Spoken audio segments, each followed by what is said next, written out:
You can't delete a memory. I'm not really. Once you understand why, so much about being a human feels less like a failure. We've heard that neurons that fire together wire together, but the opposite is not true. Neurons that stop firing together stop wiring together. That's not how it works. Disuse doesn't equal deletion. Your brain doesn't store memory in one place.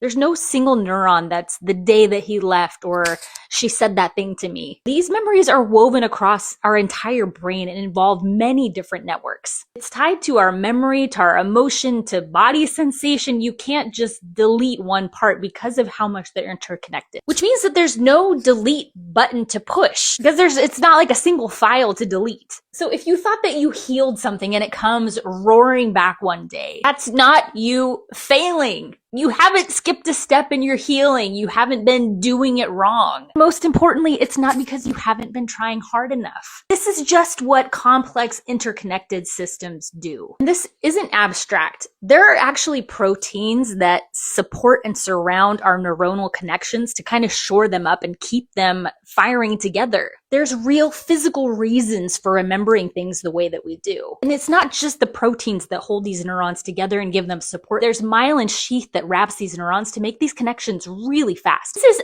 physical architecture. And you cannot mindset your way out of a physical architecture. You can't just decide your way around it. But you can build something beside it. A new connection, a new pattern, strong enough to be the loudest connection in the room. Over time, the volume gets turned down on the pathways that you're not using anymore and turned up on the new pathways. This is exactly why you can get blindsided when someone that you thought that you had forgiven, suddenly you are triggered and you become absolutely furious at them. Or why years after someone dies, you suddenly are hit by a wave of sadness. The old wiring didn't ever go anywhere. It just happened to be turned on. So listen, you are not broken.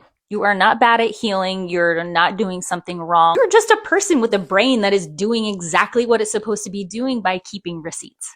This is the difference in neuroscience between what we would think is happening with deletion and what's actually happening with extinction learning. Instead of erasing the old association, the brain is building a new association on top of it. The old pathway stays physically intact, but this new pathway, which is usually frontal lobe connected and usually inhibitory, suppresses the old pathway and usually wins control of the behavior or the feeling.